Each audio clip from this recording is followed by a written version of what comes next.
Good morning. Hi, Donna. Let's see here. Oh, Catherine's here. Good morning, Catherine. Donna, I'm showing, let's see here. There we go. There, yay. I'll unmute Catherine as well. How are you guys? Good. Good. Well, Happy Friday. happy Friday. Oh, so did you guys get to celebrate with your family? Did you do anything to celebrate? Me? Yes. We just made plans for going to Sacramento. Good. Well, that's good. That's good. My application's in, so I think actually I have a letter to pick up that's certified at the post office, so maybe that's the reply about it. Okay. And when is the next state test? It's December 1st. Okay. Nice. Yeah. Very nice. Oh, I'm so excited for you. Thank you. I'm scared for me. Oh, you'll do fine. Yes. Do fine. You're ready, I think so. Yeah, you are. You passed the RPR. You can do it. I'm going to go with that, Jill. Yeah, that's right. Don't forget that. You go in with confidence. Yes. All right. We're going to start with some common words. So I'll go ahead and mute everybody, okay? All right. Here we go. Okay, here we go. Ready? Locker, favorite, important, grip, TV, ice, pretend, settle, amaze, pop, disappear, carefully, train, stick, guard, teeth, flash, uncle, send, doubt, visit, nervous, excite, approach, excuse, fit, noise, study, letter, police, eventually, burn, field, hospital, tie, summer, lift, shift, self, hurry, greet, wife, position, weave, wipe, heavy, slam, broken, space, complete, brain, tiny, pants, punch, shower, tongue, afternoon, seriously, cup, race, recognize, computer. All right, some common phrases. Again, you want to phrase what you can. So one of them is that you recall. You can do that whole thing, THAURL. That you recollect, THAURK. Okay, here we go. Ready? That I wanted, that I was, that I would say, that is all, that is correct, that's correct, that is right, that's right, that shall, that should, that that want, that was, that were, that will, that would, that you are, that you believe, that you believed, that you can, that you could, that you feel, that you felt, that you had, that you have, that you know, that you mean to, that you mean to say, that you recall, that you recalled, that you recollect, that you recollected, that you remember, that you remembered, that you shall, that you should, that you understand, that you want, that you wanted, that you were, that you would say, that president, the record, all the, are the, because of the. I always phrase all the as well, AULT. All right, my next drill is a word practice drill that focuses on a and the. Okay, here we go. And a person with a dog was seen. There is a continuing use. It would be a melodramatic moment. America saw a revival of the interest. To be integrated into the system would be foolish. He finds a home in the quiet place. It was on a global scale with a history of time. He read a line on a script with an actor. A woman and a friend of a friend was here. In a trendy restaurant, there was a painting. He was an eager and a creative person. He bragged about having been a recruit. Soon it had a name and an audience. It was a 1,000,001 opportunity. They were just one of a large group.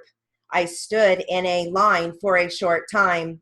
A few years later, he was on a boat. 6 million was paid in an out-of-court settlement with a twist. The lady was seen when a witness appeared. It is only a minute past 2. They were in a motel when a storm struck. They were in a motel when the storm struck. It was a way to see a new and an exciting view. She was in the movie with a new friend. She was in a movie with a new friend. And a little while later, there was a noise. It looks like a blob, or at least a round thing, until a person cuts himself. It was a time for good cheer and a time for peace. They went into a shed, and a cow and the horse chased them. A safer way to go is by an airplane or a train. What happens if the man falls in a hole?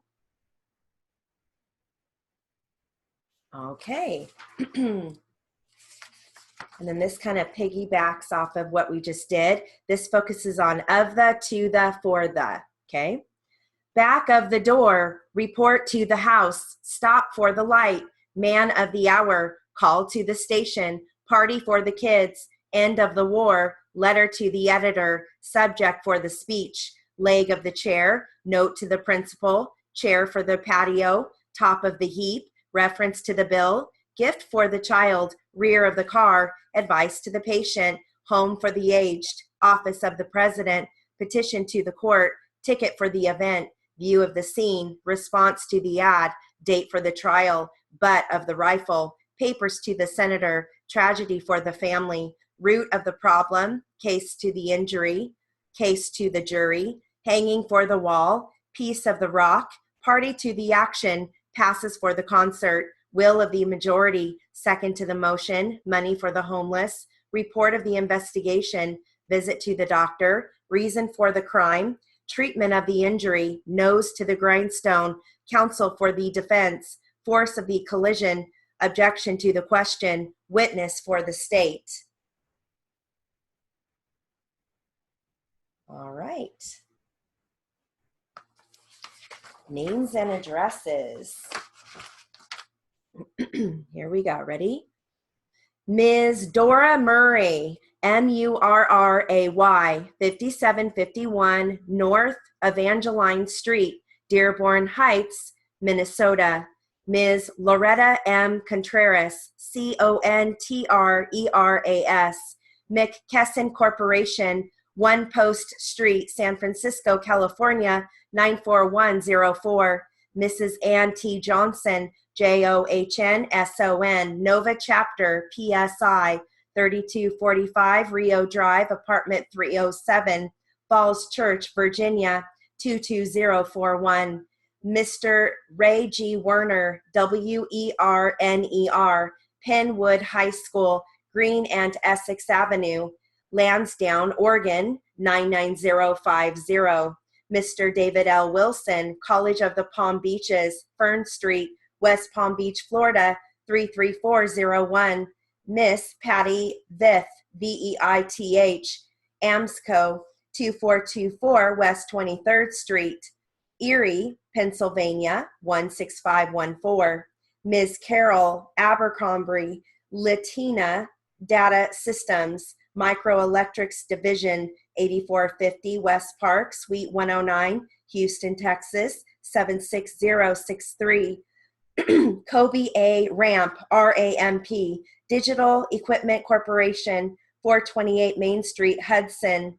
Miss Fran R. Rugg, RUGG, Department of the Navy, Weapons Center, Chino Lake, California, 93555.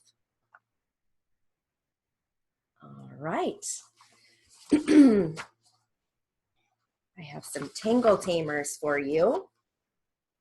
Here we go. Ready?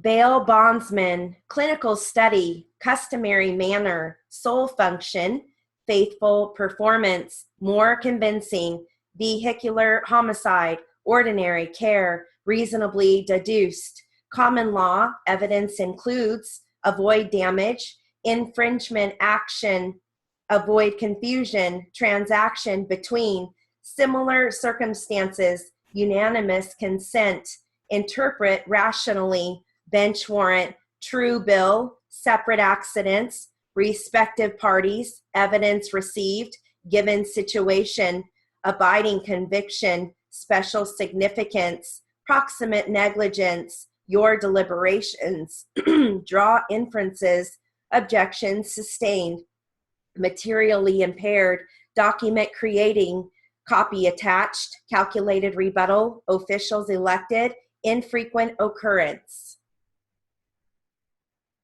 All right. I have some land description. Okay, here we go. Ready?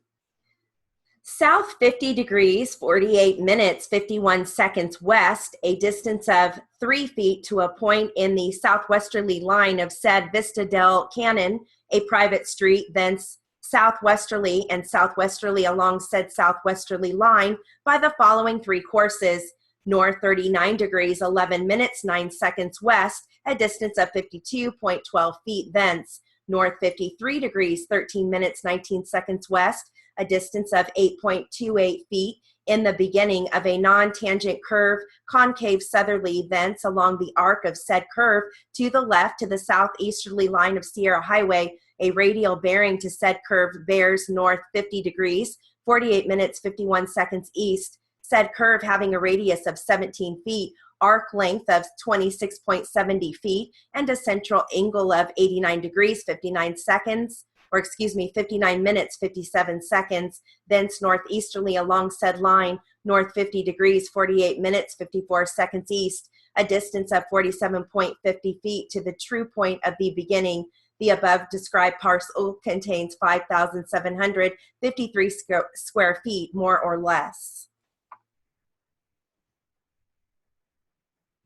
Sure, that was on the challenging side, but good practice.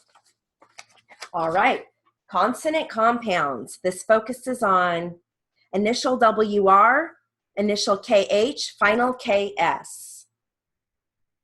Okay, here we go. Just dating this. Ready? The wreath was wrapped in blue wrapping paper. The writer wrote a note. The wrangler broke his wrist. There was a wrinkle in the wrapper. He wrote about the train wreck. Paul brought the wrong bench.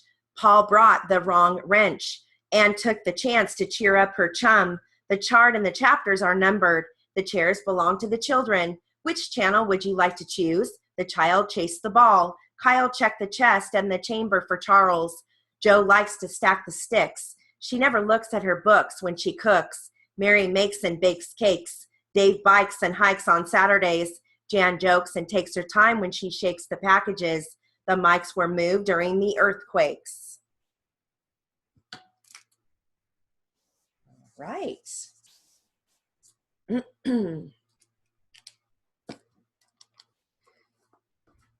Now,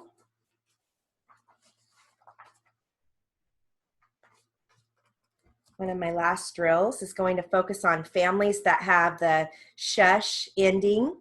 Okay, so I'm going to give you the words first, and then I will read you the sentences, okay? So we have anxious, delicious, cautious, judicious, conscious, malicious, ambitious, fallacious, gracious, fictitious, obnoxious. Let's see, I think that's it. Okay, oh, pernicious, that's the last one, meaning like harmful. Okay, so here are your sentences. We are anxious to start college in the fall. Are you anxious to turn 21? The boy was not fully conscious after the accident. My cousin is obnoxious. He is an obnoxious person. Please take the judicious approach. Sandy has a pernicious blood disease. He used a fictitious name. The identification cards belong to a fictitious person.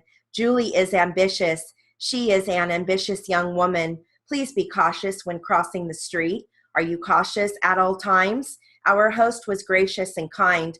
Mrs. Underwood is a gracious and considerate person. The dinner was delicious. Her beef stew is delicious. Mr. Brady has a malicious mind. His thoughts were malicious and cruel. Dave's ideas were fallacious and very disappointing. Most of the goals set by the newly organized club were fallacious, impractical, and unattainable. All right. Let me just date this.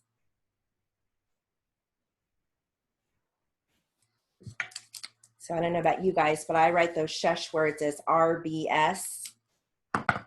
And it kind of saves that stroke. Okay.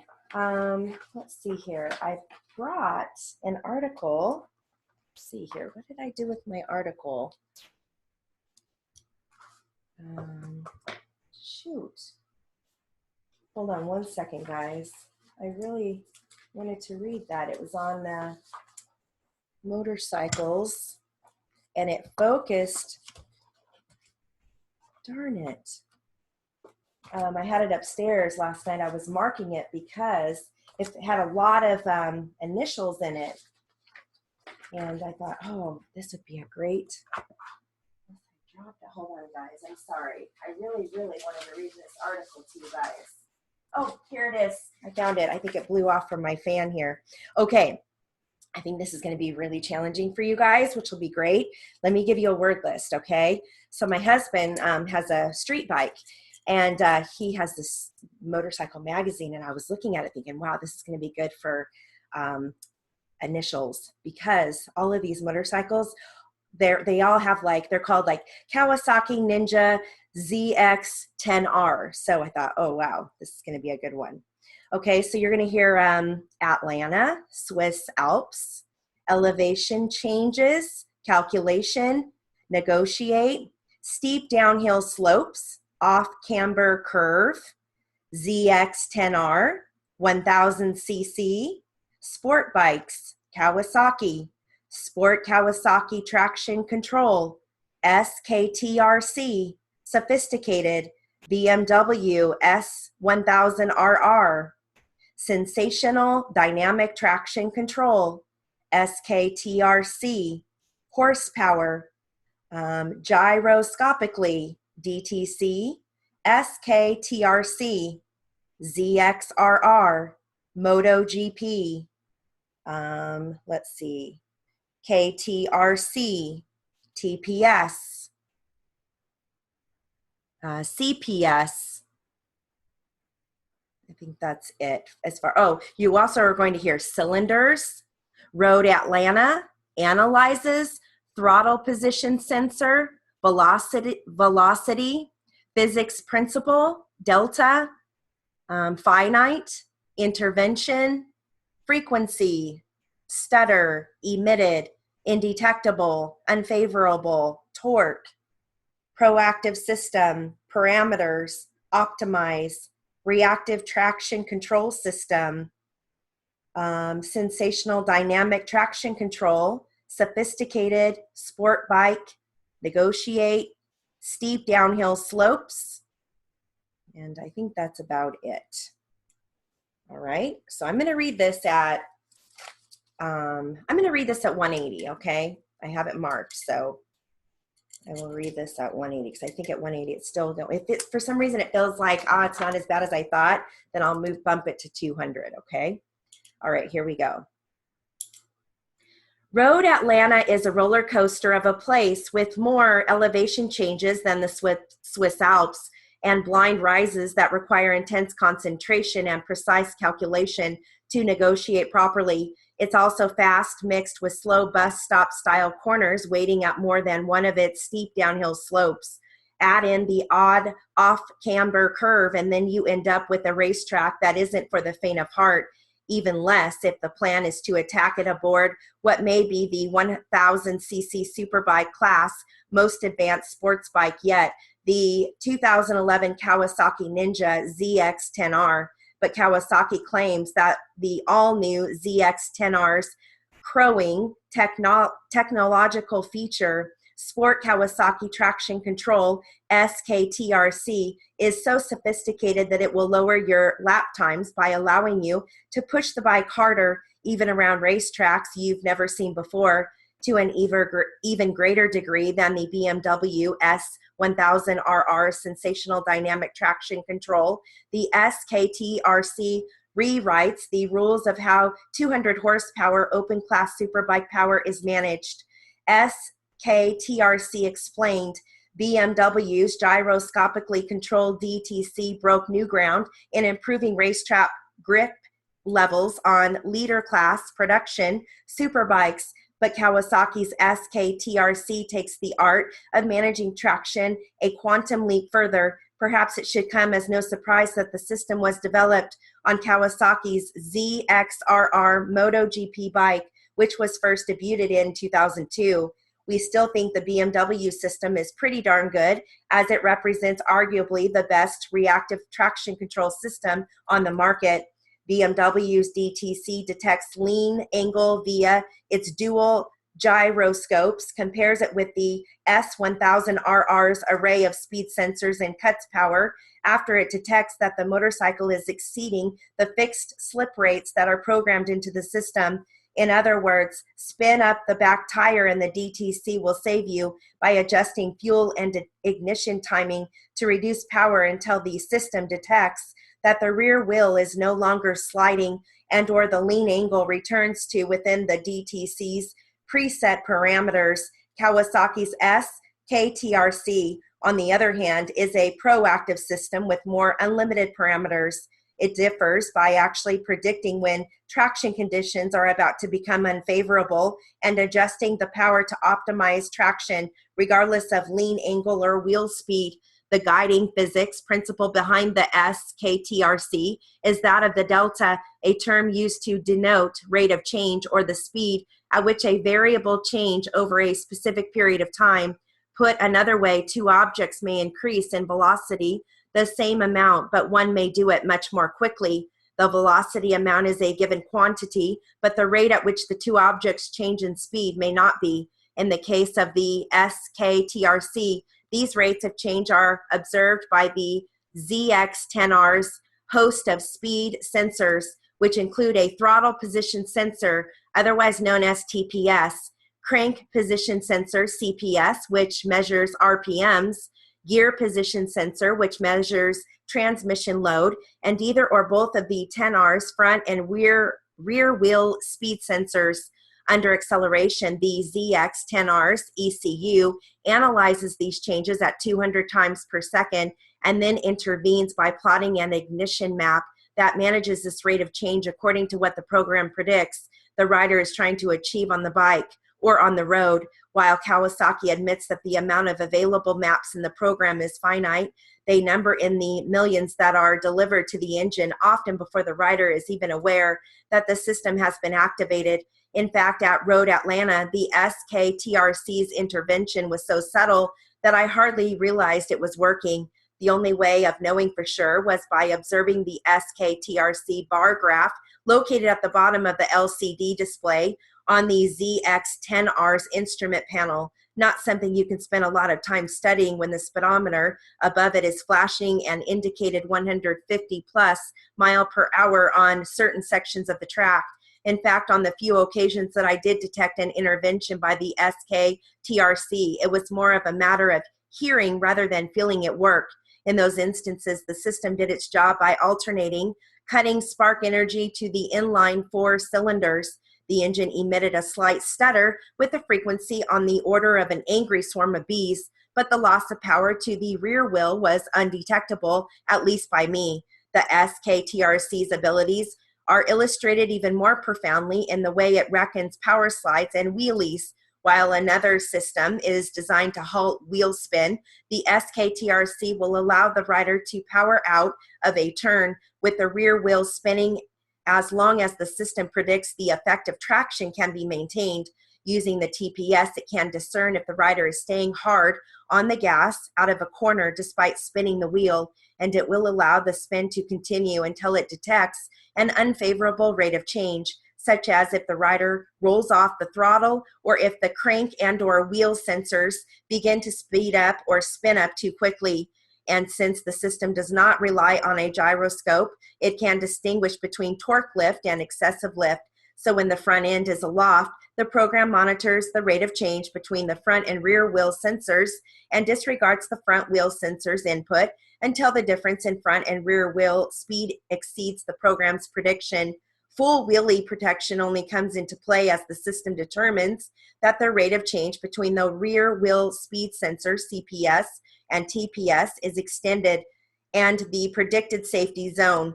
Viewing the system in action, the nose of the ZXT10R comes up like any normal machine starting into a wheelie, but the system allows it only to reach a height that is consistent with the program prediction, and this height may vary.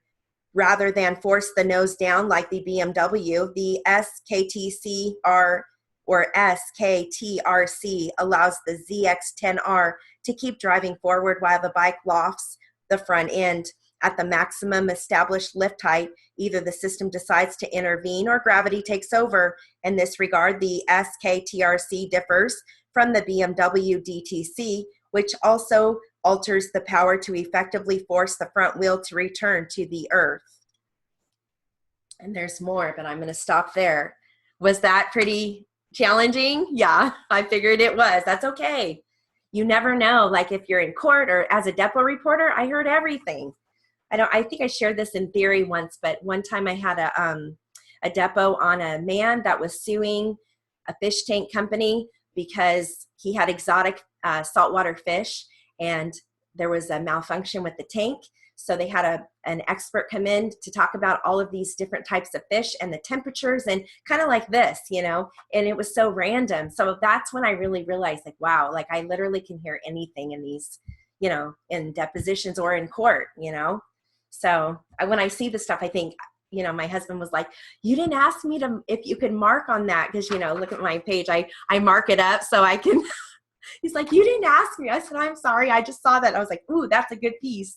So, oh man. All right. So we'll go ahead and do some jury charge. Okay. So I'll read this at 200. All right, here we go. How are we doing on time? Good. All right. Ready? Ladies and gentlemen, you've heard the evidence that is going to be presented in this case. Let me indicate what the schedule will be. We will not be in session tomorrow on this case. Friday, the court has other matters on Fridays. We will not be in session on this case Monday. We, that is the attorneys in the court, will have to go through the instructions that are going to be given in this case. We'll be in session on this case Tuesday morning, April the 23rd at 10 in the morning. What's going to happen then is the attorneys will have an opportunity to go through the evidence with you from their perspective. Then you will apply the law as I will read it to you, to the interpretation from the evidence, and try to decide which side should prevail. Mr. Thompson will go first. Mr. Randle will then have an opportunity to give his summation or final argument, and then Mr. Thompson will give or present his final summation or argument to you. Then the court will read the instructions and you're obligated to follow. I'll read them to you and you'll have them in the jury deliberation room for your review and consideration. Then the 12 of you will go to the jury deliberation room, which is a room right behind the courtroom, where you will select a foreperson that will guide you in your deliberations to discuss the evidence, apply the law as I will give it to you, and arrive at a verdict if you can do so. And we anticipate, or we will be hopeful that you will actually get the case late on Tuesday, November the 21st. It will probably be towards the end of the day. We may just let you go home if you wish. It will probably be a long day, or if you want to go in the jury deliberation room for a few minutes and pick a foreperson, you can do that. Then we will have you come back on Wednesday, November the 22nd for deliberations, and then back on Monday, the 27th, 28th, and so on until you have arrived at a verdict, if you can possibly do so. So that's the schedule you will have. We'll see you back here next Tuesday, November 21st at 10 in the morning at the final stages. Now, it's very important for you to not only take good care of yourself and your family, but please do not discuss the case with each other or with anyone else. Do not form any opinions about the outcome until it is finally submitted. We'll stand in recess until Tuesday, November 21st, 10 in the morning. Have a nice weekend. We're in open court out of the presence of the jury. Present is Mr. Thompson, Mr. Randle, and Mr. Myers. What we have planned is next Monday, getting together informally and discussing the jury instructions. Mr. Randle, I don't know whether you've had an opportunity to discuss this with your client, Mr. Myers. He is welcome. Let me explain to Mr. Myers on the record what we are going to do. Monday, we are going to sit here informally off the record and discuss the instructions that are going to be given in this case. The instructions are the legal rules and principles that the jury has to follow. You have a right to be here during that time, and you certainly can be here if you wish. In other cases, what we've had, with your permission, you can waive your presence on Monday with the understanding that we will not put anything on the record regarding instructions until you are here. On Tuesday, we would memorialize and place on the record anything having to do with the instructions that we discussed on Monday. And Mr. Myers, maybe you would like to discuss that with Mr. Randle, or whatever you want to do is fine. If you want to waive your presence here on Monday, that's fine. If you want to be here, that's fine too. All right, Mr. Myers, is it agreeable if you waive or give up your presence here on Monday, the 20th, November 20th? Is that acceptable to you? Do you understand everything? That any decision that we make or any arguments that the attorneys make, we'll make them informally here, but then we will put them on the record officially on Tuesday morning in your presence. Do you understand that? Okay, fine. That's what we will do then. So with respect to Mr. Myers, he is ordered to be returned to court Tuesday, November 21st at 10 in the morning. With respect to Mr. Randle and Mr. Thompson, you are ordered to be here at 10 o'clock a.m. on Monday, November 20th, and have a nice weekend. Thank you. Court is in recess. Probably sounded a lot better, even though that was at 200. That's the great thing about writing to something more difficult. Then you hear something that's a little bit more common, and then all of a sudden it doesn't seem so bad, huh? All right, so we're going to go ahead and get started on Q&A. All right. I'm going to read this once at 180, once at 200, and then again at 225, okay? This is going to be plaintiff, just plaintiff. Okay. All right. Here we go.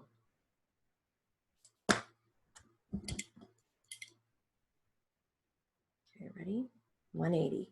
When did you first notice that there was any work going on down along Vincent Drive? Oh, a few days prior to the occurrence. How did that come to your attention? We saw them. You mean you and your wife? Yes. Were you driving along Vincent at that time? No, we saw them from our front window. Were you aware before you saw them that there was going to be some construction in the area? Just hearsay. And you became aware that the sewer line was going to be placed along the road, did you not? Yes. Approximately when did you first become aware of that? It would be a matter of a few weeks, I would judge. I don't recall specifically. Did you make any effort to ascertain the nature of the work that was going to be done? No, I did not. Did you make any effort to ascertain the manner in which the work was going to be done? No. Did you have any objection to the work being done? None at all. Now you say you were home on the day when this first happened, is that right? Right. Were you able to observe what was going on down there basically from where you were? Not directly in front of our house. At the time you first noticed the cracks, do you know whether the pipe had been laid in the trench? I believe the pipe at that point had been laid. Do you know when the trench along the front of your property and adjacent to the roadway was dug? It was dug that day. So all the work that proceeded along and through your property was completed in that one day, is that correct? Yes, I believe so. It's just possible that they entered the property from the east on the prior day. To your knowledge, did the work proceed at the same rate that it was intended to have proceeded in spite of your report of the cracking? I think they moved quite a bit faster. Do you have any information or knowledge from which you could determine that they did not, in fact, intend to backfill the trench in front of your property on that day? I have no indication at all. Did anybody ever tell you that they had not intended to do it on that day? No. I think you were asked this before, but I am not exactly clear on it. Had you gone down to observe the trench area before you observed these cracks on your property? No, no. Do you have any idea what it looked like down there apart from what you could see from up where you were? I do not. Do you know if there was any indication down at the trench of any subsidence or slippage? And that's supposed to be subsidence, sorry. Not that I know about. Has anyone ever told you that there was any such indication? No. Did you ever ask anyone if there was any? I didn't ask. Now, did you speak to Mr. Duncan that day? No. Did you speak to anyone else? Oh, perhaps the workmen. Approximately when was that? In the evening. It was maybe around 6:30. They were working late. And that's subsidence, okay? It's like a damage due to like land sliding or land like sinking. Okay, so I'm going to read this again at 200, okay? It's funny, it kind of, I don't know about you guys, but it seemed like it was slow. I was having to really slow down so I wasn't hitting the 200 mark. Okay, here we go. Ready? 200. When did you first notice that there was any work going on down along Vincent Drive? Oh, a few days prior to the occurrence. How did that come to your attention? We saw them. You mean you and your wife? Yes. Were you driving along Vincent at that time? No, we saw them from out our front window. Were you aware before you saw them that there was going to be some construction in the area? Just hearsay. And you became aware that the sewer line was going to be placed along the road, did you not? Yes. Approximately when did you first become aware of that? It would be a matter of a few weeks, I would judge. I don't recall specifically. Did you make any effort to ascertain the nature of the work that was going to be done? No, I did not. Did you make any effort to ascertain the manner in which the work was going to be done? No. Did you have any objection to the work being done? None at all. Now you say you were home on the day when this first happened, is that correct? Right. Were you able to observe what was going on down there basically from where you were? Not directly in front of our house. At the time you first noticed the cracks, do you know whether the pipe had been laid in the trench? I believe the pipe at that point had been laid. Do you know when the trench along the front of your property and adjacent to the roadway was dug? It was dug that day. So all the work that proceeded along and through your property was completed in that one day, is that correct?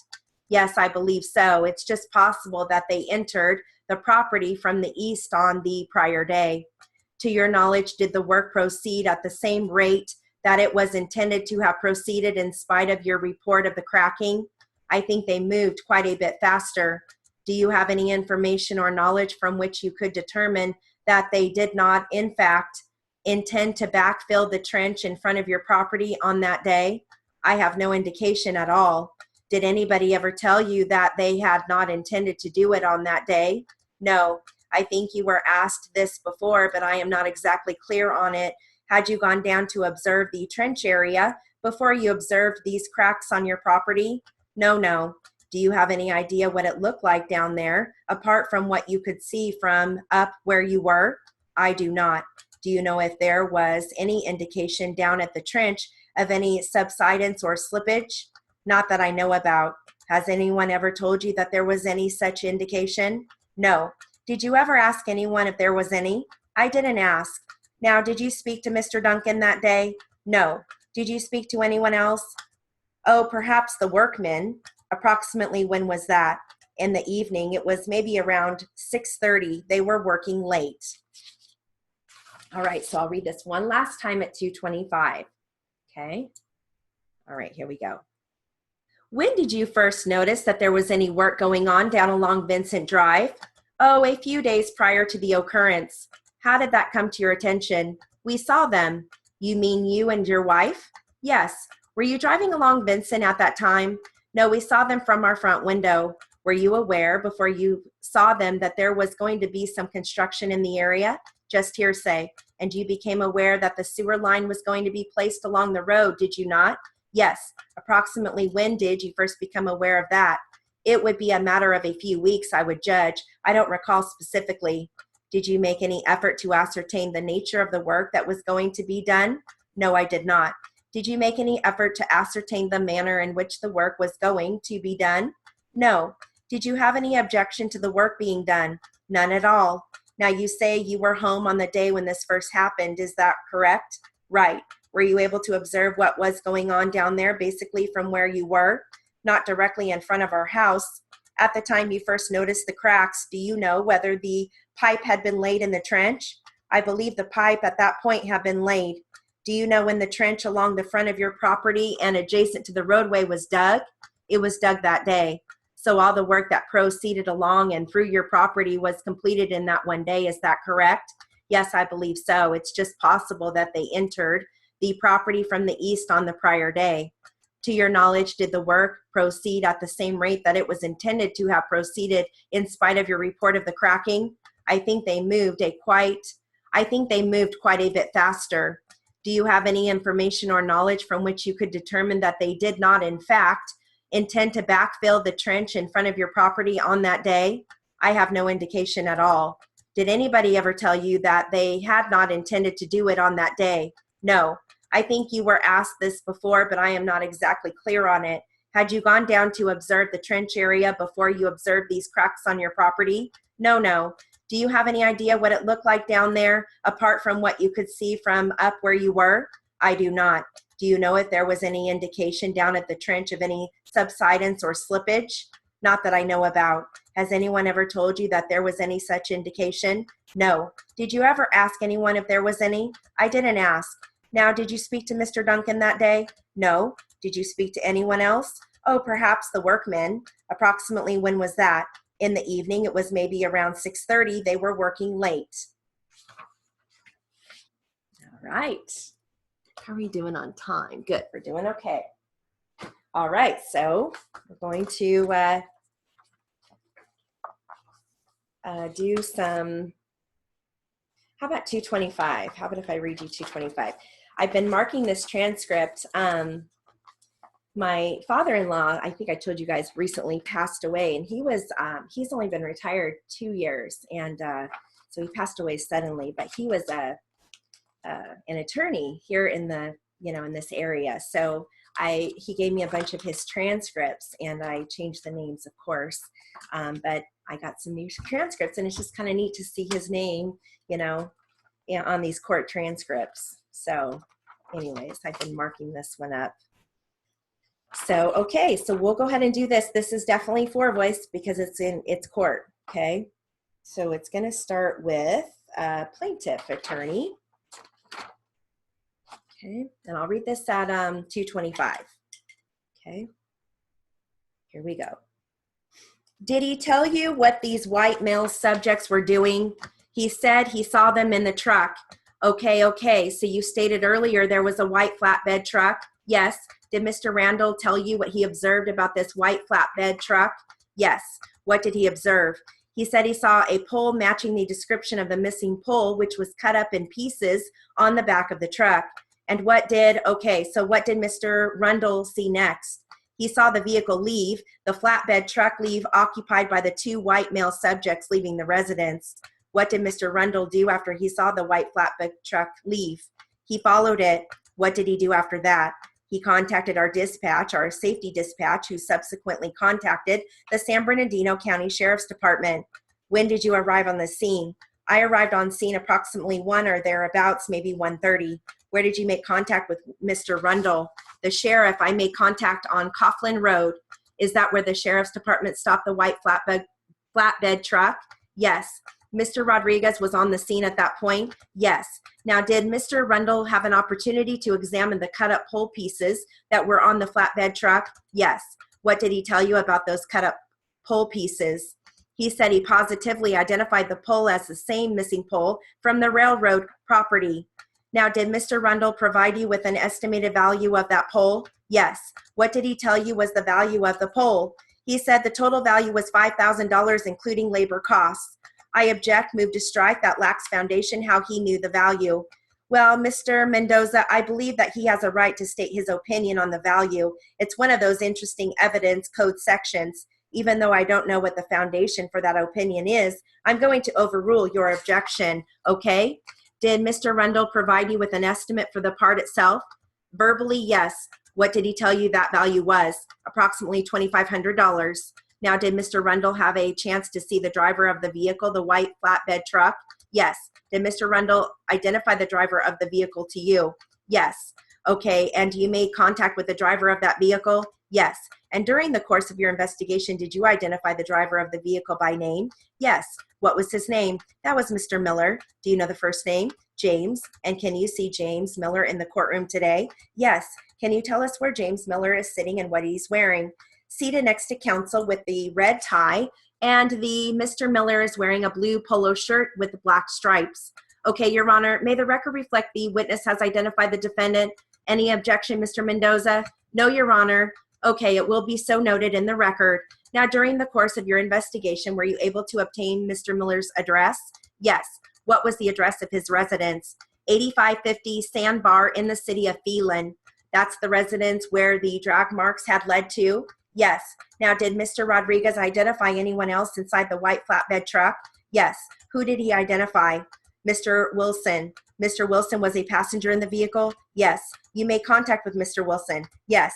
Do you know the first name of Mr. Wilson? I don't recall. Would it refresh your recollection to refer to your report? Yes. Your Honor, may the witness refer to his report? Sure, go ahead. That would be Alan Wilson. Do you see Alan Wilson in the courtroom today? Yes. Can you tell us where Alan Wilson is sitting and what he's wearing? Yes, he's seated at the end of counsel table with a tan long sleeve shirt. May the record reflect the witness has identified the defendant, Alan Wilson. Mr. Smith, any objection? No, Your Honor. Okay, it will reflect. Now, during the course of your investigation, did you have an opportunity to interview James Miller? Yes. Did you read James Miller his Miranda rights prior to speaking with him? Yes. Did James Miller indicate that he understood his rights and was willing to speak with you? Yes. Okay, did James Miller tell you that the white flatbed truck was holding the cut up pieces belonging to him? Yes.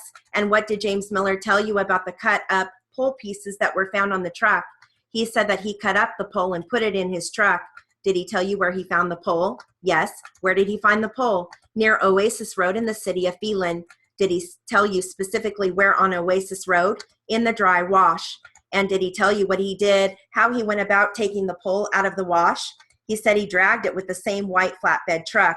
Did he tell you where he dragged it to? To his house. Did he tell you what he did with the pole after he drug it to your house, or excuse me, his house?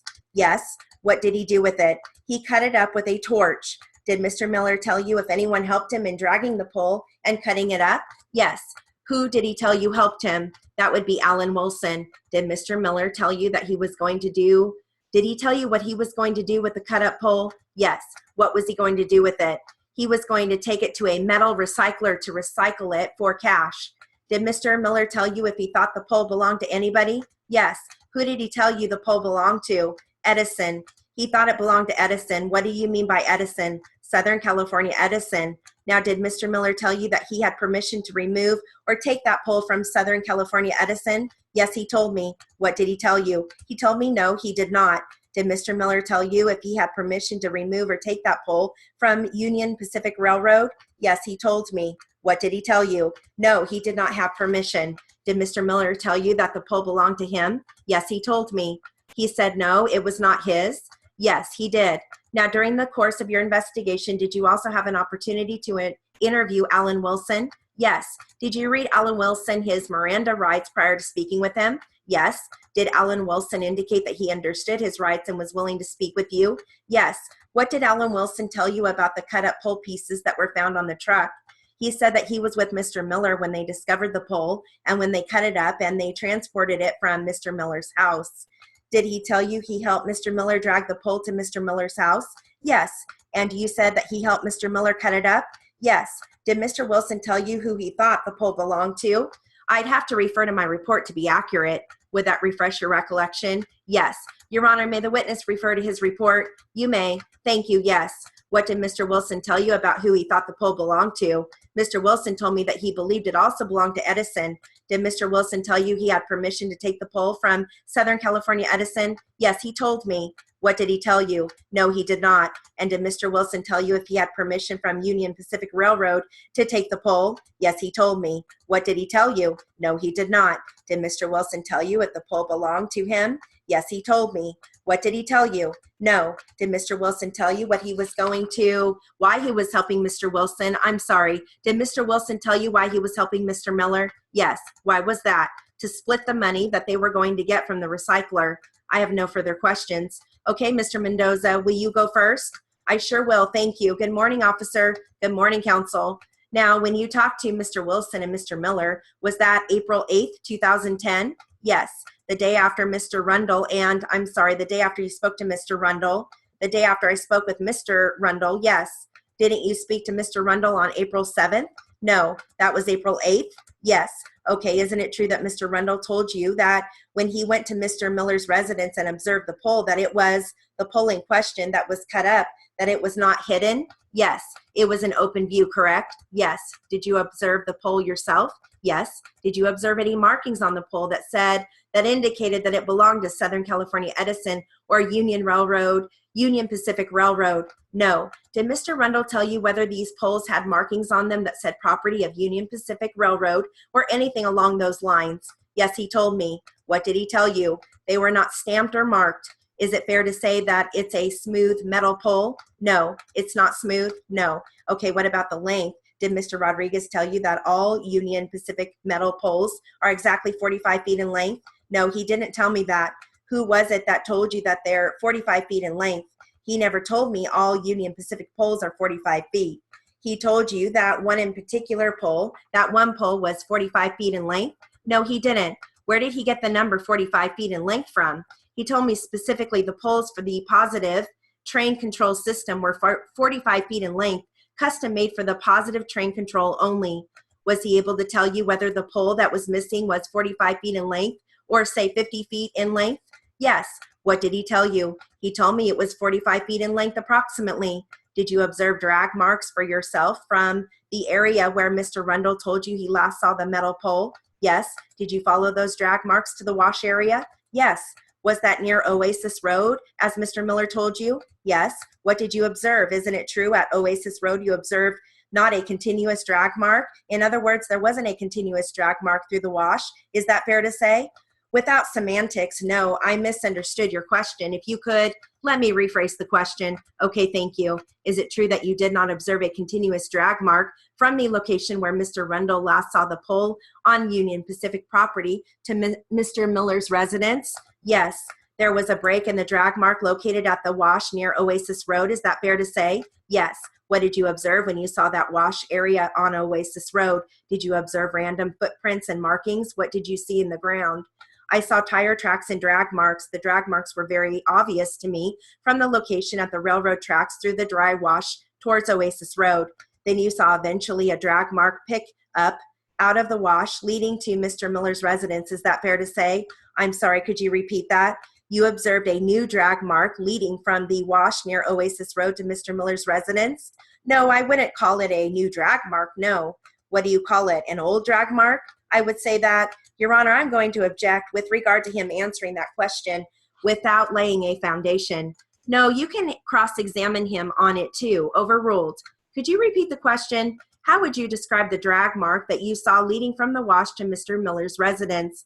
Broken and not there at times. Did Mr. Miller tell you exactly what time he found the pole in the wash area? I don't recall exactly. I believe it was daylight hours. You didn't record the conversation that you have with Mr. Miller or Mr. Wilson, did you? No. Isn't it true that you asked Mr. Miller, did you think that this pole might belong to someone else, like Edison? Do you remember saying that to Mr. Miller? Yes. That's when Mr. Miller replied to you and said, oh, I guess maybe. No, he didn't. He didn't tell you, yes, I think it belongs to Edison. He said, I guess you're right. It could have belonged to Edison. That's not accurate. Do you remember his exact response to your question when you mentioned Edison? To clarify, no. Correction, yes, I do recall. What was the exact verbal response to you?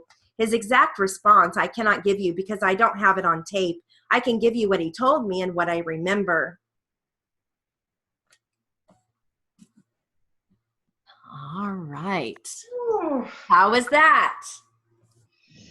You feel like you got a good workout? Yeah. For Good. sure. Good.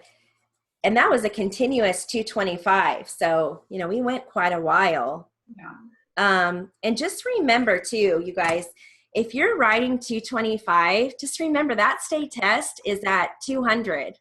So a lot of times, remember this, Donna, a lot of times people will take this, that go through, like schools, they'll take the test first, the state test, and then the RPR. So, I mean, you are more than ready. You pass the RPR at 225. So, don't let that get in your head at all, because this is going to be at 200. The only difference is there'll be some, four voices. Four voices, yeah. Yeah, but Which that's it. Too. And what just freaks me out is that I know the pass rate has been so low for the last year, except for the last test. So I know it's challenging. But I do feel, and I spent the whole week in court this week just doing four voice all week. Good. Just trying to get back in the, make it easy. But they were not going this fast. Not in the entire courtroom did they go this fast. No. I mean, you might get once in a while somebody that talks fast, but it's not like a consistent, like our watch, like just a, right. Continuous. They take a breath. Pace. They do. And they look down at their papers. And another thing I was going to tell you too, that I wish somebody would have told me when I went and took the test. I feel like, and they say that a lot of times the board won't read at 200. A lot of times they're allowed to read at 180 if they want. And I remember it kind of throwing me off, because I remember thinking they would have time to think. Yes.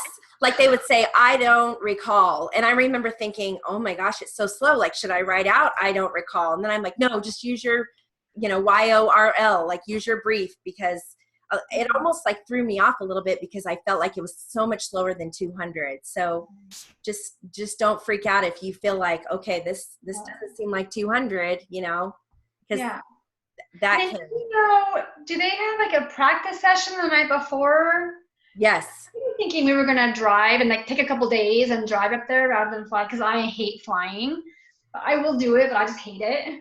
Yeah. So we're going to drive, but I want to get there in time to relax and then just practice. That's good. Yeah, just kind of get yourself kind of acclimated with the surroundings and where everything is, and I think that's good. And then one thing I did too is I put in my headphones when I took the test, like going down there in the elevator. Like I had a later time, and there were girls in the elevator, and I didn't even want to hear like what they had to say. Right. So I just had my headphones in, and I was like, no outside influence. Yeah, like I don't want to hear, whether it's good or bad. I don't, because everybody has their own opinion. Well, I'm going to the convention next week, and then taking a mock test there too. Good. So I'm just trying to do everything I can to just, be prepared. That's all you can do. And if you don't pass, then try it again. Yes. And just remember, all the proper names are going to be on your word list. They're going to give you that word list, and they tell you if you can't see or hear us, raise your hand, and they let you move if you have to move. Like I did end up moving because a girl in front of me had like her hair was in a ponytail and it was really big and I couldn't see. So they ask you if you want to move, and they'll tell you when you walk in where they just start from the back and work their way, or no, I'm sorry, the front, work their way to the back. And when you go down the row, they have you go all the way down. So depending on where you're at. I'm 5 feet tall, so it's hard for me to see anywhere. Yeah. So when they say, if anybody can't see, raise your hand, don't be afraid to raise your hand, and they'll move you. Like, you know what I mean? So what I'm actually more nervous about too, I'm more concerned right at this moment about the business practices exam. Because it's been forever since I took that class, like 3 or 4 years since I took it. And so I just have to go through, and I signed up now so I can take it in October, just in case I don't do well, I can take it again starting the next quarter or whatever it is. So I just need to I need to get focused on that and trying to get all those codes back in my head. And well, and for now, just try to focus on the machine part. And then once that's done, then you can start, like, hopefully you kept your flashcards and you can start kind of, I'm going to try to take it now. I'm going to try to take the business practice in English right now in October. Oh, good. Okay. Yeah. And then if I pass that, great. I can take the machine part in November. If I don't do well on those exams, which I think I'll do fine on English. Yeah. But if I don't pass one of them, I'd have to wait if I take them, so I can just take them right away again in November. Okay, good. Good. I didn't realize you were going to take that before the Yeah. machine part. That's good. It's so nice that you have that option, because when I took the test, it was a 2-day thing. Like first day was academics, second day was machine, and it was like, oh, so Oh, much, yeah. Oh, Yeah. And they give you that, so they read you the word list before the test starts. They'll let you know, like, the awesome. the following words are you're going to hear on the test. Arco gas station, or Mike Thompson or whatever. So it's kind of nice because they do give you and they didn't do that on when I took the test. They never did that. So that's really great. I'm glad. Yeah. Right. So you're gonna. I know you're gonna. I have time. Yep. That's right. That's right. Just. How about Catherine? How are you doing? Oh, I did take my jury charge on Wednesday. How do you feel? It was a good experience. I didn't pass, okay, but I'm going to pass the next one for sure. That's how I came out of it feeling. Like, I don't know what happened, man. The first 3 minutes were like perfection. I got everything. And I think I got in my head a little bit, actually, like, oh my gosh, this is so easy. I'm going to pass this thing. And then all of a sudden it like kind of got more difficult. It flipped on me, and then my hands got a little shaky, and I didn't pull it together fast enough. Like, so tough. It's a great learning experience, right? So now you know what to expect. Right. I feel like, I'll definitely get it the next time. It was more frustrating than anything. I didn't even feel bad. I just felt like, oh, I could have passed it. Right. Because and you had to set up your whole area and have the whole proctor thing, right? And that kind of frazzled me the first time. In fact, I had to tell him for the first time I did it, just give me a minute, go away for a minute. I have to cry. I totally lost it for 35 seconds. And then bring it back. It was so stressful. And just remember, you guys, that this is not a real-time test. So you can make mistakes. I mean, it doesn't have to be perfect. Like when you go to edit it, you know what I mean? If you have a misstroke, your chances are, if you just work through it, you're going to be able to read it. You know what I mean? Just remember, it's not a real-time test. Like they're, as far as the state test goes, and and you have, that's why, don't worry about punctuation, because you have that time to edit, Yeah. So, definitely. Yeah, 'cause I think sometimes we get in our head like, oh, it's got to be perfect. And it's like, well, no, because it's not a real-time test. So I get to edit this. So if I don't throw in my period or a comma, or if I make a misstroke, it's okay. I'm going to figure it out. That happened to me, Catherine, on my literary. I was in the middle of it. I was thinking to myself, it's not that bad. And my fingers turned to spaghetti. And when I was done, I didn't pass. And I was like, you know what? It wasn't even that hard. So I just waited 2 weeks and tried it again. Yeah. It's funny because as soon as it was over, I was like, okay, I want to take another one now. Like, that's how I felt. Like, I'm ready. Like, I can do this. I was just your warm up. I know. Maybe that's what I need to do next time, is warm up a little bit more than I did. I warmed up for a bit, but I don't know. I should probably look at one of these classes and do a whole class, before, just this really gets me nice and warm, and I agree. So, just kind of do an entire class and then do my test, because it was not that hard. I could have done it. I was close. Oh, well, I'll get it next time. Yeah, and don't stress, because I think if we tell ourselves, oh my gosh, I have to pass this, then it puts a lot of pressure on us, where if you just say, I'm just going to write it and try not to think of it as a test, and I think it'll help with your nerves and for sure. All right. So, well, I'm excited for you guys. Thanks for the class. Thank you. Real quick, Catherine, when are you taking your next one? Do you know? I don't know. I'm going to schedule it probably as soon as I get off of this class. Okay. I don't know. Let us know. Keep us posted when you're going to take it. Yeah, I'm not going to wait too long, because I just want to try again, you know? It's almost like, because when I took the state test, I didn't pass the first time. And it was totally in my head, you know, totally. And then I got mad and it was like, okay. And then the second time it was kind of funny because it was a bad, like it was a hard test, but I was so determined. I was so mad that I was like, I'm not. And at that time you had to wait 6 months before you could take it again. Oh, It was twice a year. It was May and November. That's it. So if you didn't pass, you had to wait 6 months. And so I was so mad at it. I thought, I'm not waiting. I'm not doing this again, you know? So it's almost like you have to just like push those nerves out and just get mad, you know? Yeah, definitely. I love the way you can do on the RPR now, where you can take it. You can try 3 times every quarter. You can just keep going. Which is great. I think it takes the pressure off if you know, like, oh, I don't have to wait. Yeah. So, yeah. Well, I'm excited for you guys. Thank you. Yes. Yeah, good job, Donna. That's Thanks. awesome. I'm rooting for you too. You'll get there. Both of you guys. Thank you. All right. See you later. Have a nice weekend. You too. Thanks, guys. Bye. Bye.